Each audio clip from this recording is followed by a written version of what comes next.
Welcome back. It's a rare political feat. Donald Trump angered both abortion rights supporters and abortion rights opponents this week when he said this. You believe in punishment for abortion, yes or no, as a principle? The answer is that there has to be some form of punishment. For the woman? Yeah, there has to be some form. Pressed again about abortion laws on Friday, Trump said this. At this moment, the laws are set, and I think we have to leave it that way.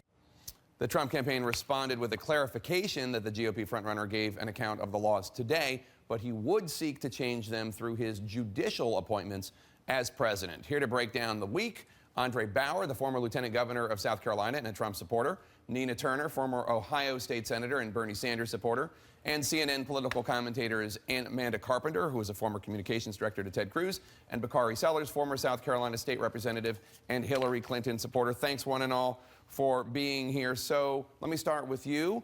As the Trump supporter, are you at all troubled by the fact that he's given so many different answers about abortion this week? And while every time he's landed where the pro-life community wants him to be, it does seem to signal to a lot of pro-life supporters that he doesn't really have a lot of principle on this issue, thought process. He hasn't, I mean, what do you think is going on here? I think, again, it's a businessman. It's a misstep, no question. He should have really worked on, I'm going to be the guy that appoints the right judges. I'm going to be the guy that works with Congress. If they bring me a bill, we have a Republican-controlled Senate and House. I'm going to work with those guys. We're going to get things done.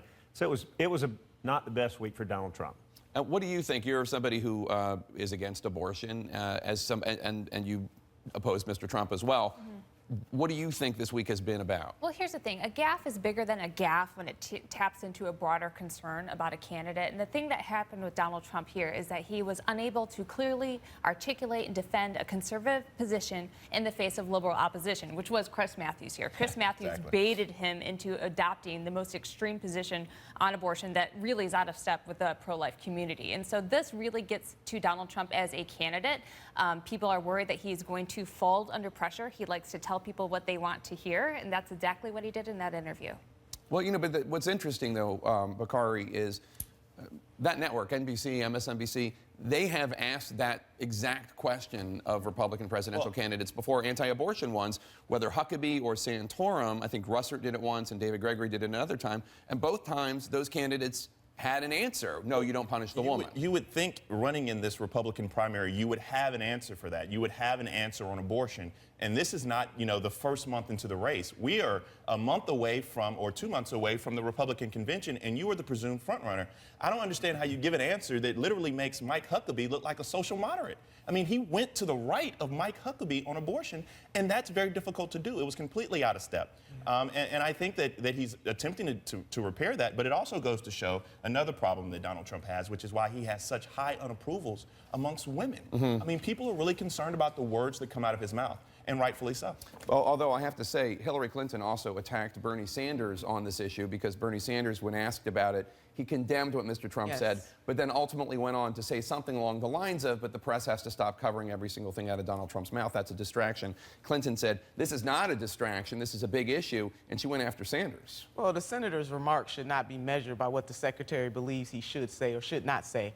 He did condemn Mr. Trump, but he went on to say that we do have other problems that go along with that, like income inequality, you know, making sure that people have universal health care in this country, taking care of the business of this country. Women care about other issues too. They care about their economics. They care about a future for themselves and their children or people in their neighborhood. So I think Senator Sanders was just right on that. He does not have to say what the secretary wants him to say. He speaks his mind on these issues, and all of them are vitally important. And he has 100% record with the pro-choice community. But it does highlight an issue that many of us bring out when talking about Senator Sanders, which is that it's one note. That when talking about any issue, it's pivoting right back to income inequality. And what Senator Sanders left out of that answer, and what Secretary Clinton hit him on, was the fact that abortion is an issue of income inequality. Abortion is an issue of access, because many times you have poor women, many times women of color, who don't have access, and that is a fundamental issue of income inequality. And that is the message, that you just can't pivot to income inequality when we're talking about an issue that is that near and dear and of that utmost importance. But again, Bakari, he does not have to measure his remarks based on what the secretary believes. I agree. He has 100% record with the pro-choice community. So he was saying, yes, that is important. And his point, Jake, about the fact that I think Mr. Trump has gotten almost $2 billion worth of airtime. I mean, every time this man sneezes, if he trips, whatever he does, the media is going to cover it. And I think that was Senator Sanders' We'll talk about the Democrats in the next block. Andre, I want to ask you a question about something that I thought was interesting in the Trump interview with Maureen Dowd in the New York Times this morning. Quote, given his, this is Maureen Dowd now, not me, given his draconian comment sending women back to back alleys, I had to ask, when he was a swinging bachelor in Manhattan, was he ever involved with anyone who had an abortion? Such an interesting question, Trump said. So what's your next question? Does that bother you?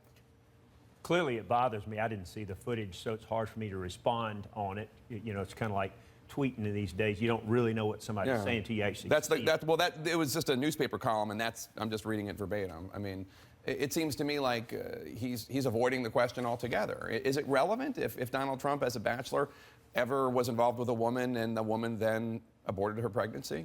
When you're running for president, everything's relevant. What do you think? Yeah, I mean, Donald Trump has a history. He was pro-choice. You know, in the past, it's not. I mean, it's likely that he would be okay with women doing that, but that's not something he's going to talk about now. But it gets to the issue. Who is Donald Trump? What are his values? Can you trust him to defend the conservative position should he become president?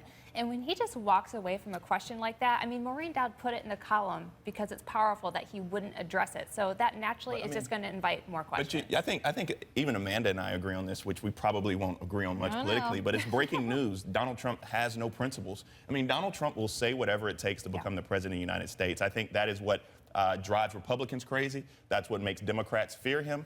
And that's what we highlight in issues like this. I mean, he literally has no principles. Well, I do think that's what's going to hurt him now because his brand is so strong as being the guy who tells it like it is, doesn't back down. But really, when you take a closer look at his statements, you see that he just tells people what he wants to do. Andre, get in here a little bit. This is your guy they're talking about. Yeah, I'm sitting here thinking Bakari's beating on Trump. His candidate has... Whew. Well, we'll get to that in the next panel. But I mean, this is, I'm sure you hear this from other Republicans, although Trump won South Carolina quite handily, that he doesn't have any principles. He'll say whatever he needs to say to get elected.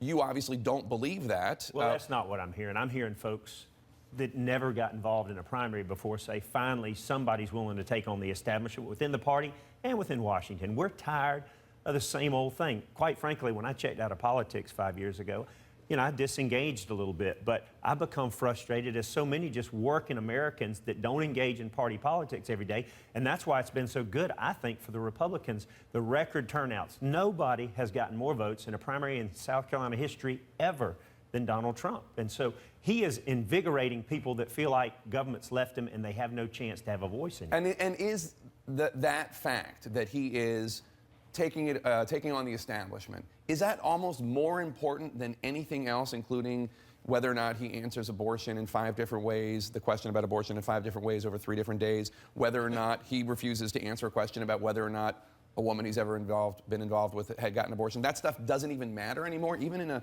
pro-life state like South Carolina? Well, it definitely matters. No question it matters. But a large percentage of the voters that are coming out now have gotten so frustrated. Look, politicians have told them everything they wanted to hear for years. It hadn't changed what's happened. The results are not getting any better. So any politician, anyone that anybody's representing up here can say whatever they want, but they haven't gotten, she's not happy, we're not, everybody up here says Washington's not working like we want it to, and so people are so refreshed to see something different. Somebody says, look, I'm beholden to no one. I'm up here to really make a difference and not support big business, corporate lobbyists, whomever, and that's refreshing. I would say the strength and weakness of Donald Trump's candidacy, it is built solely on his personality. It's not about a campaign infrastructure. He hasn't been fundraising. It is just about him. And ultimately, that's going to be the hardest box for him to get out of because he doesn't have principles. He doesn't have a uniting vision for the country. It's just about Donald Trump. And I think there's a pretty hard ceiling on that.